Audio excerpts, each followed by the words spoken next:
Hong Kong envisage de réduire les impôts. L'association singapourienne d'assurance élabore les règles d'embauche au sein de l'industrie, tandis qu'UBS planifie de rester en Chine. Si vous voulez en savoir plus, voici une nouvelle revue de presse préparée par FinNews Asia en partenariat avec Dukascopy TV.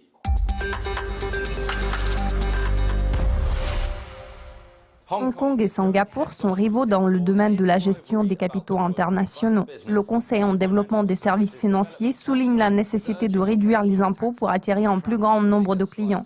Selon l'organisation, le gouvernement devrait offrir les avantages fiscaux aux fonds d'investissement privés.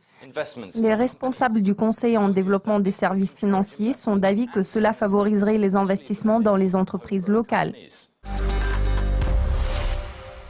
L'association singapourienne d'assurance envisage d'introduire de nouvelles règles visant à décourager la défection des équipes entières et la concurrence déloyale.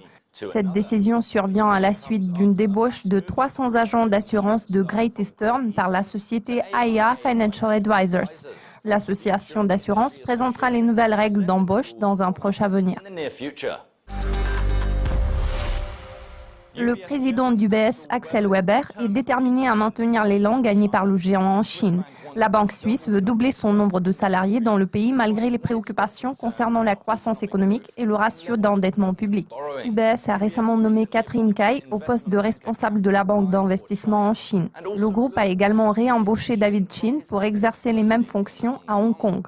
Cai et Chin doivent rétablir le calme au sein de la banque d'investissement après une dizaine de départs des hauts responsables du groupe.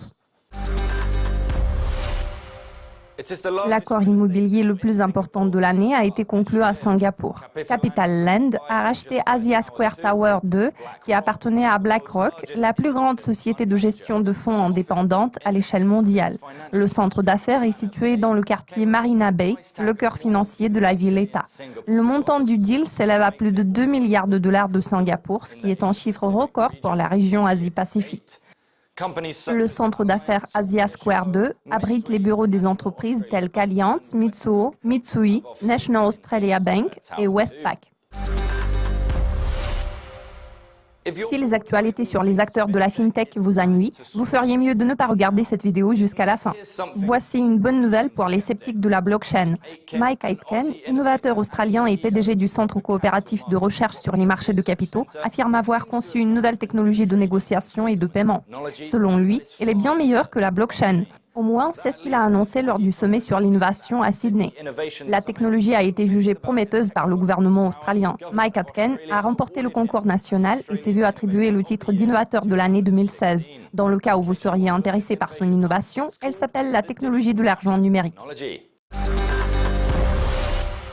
Cela conclut cet aperçu de l'actualité du monde de la finance fourni par FinNews Asia en partenariat avec Dukascopy TV. À la prochaine!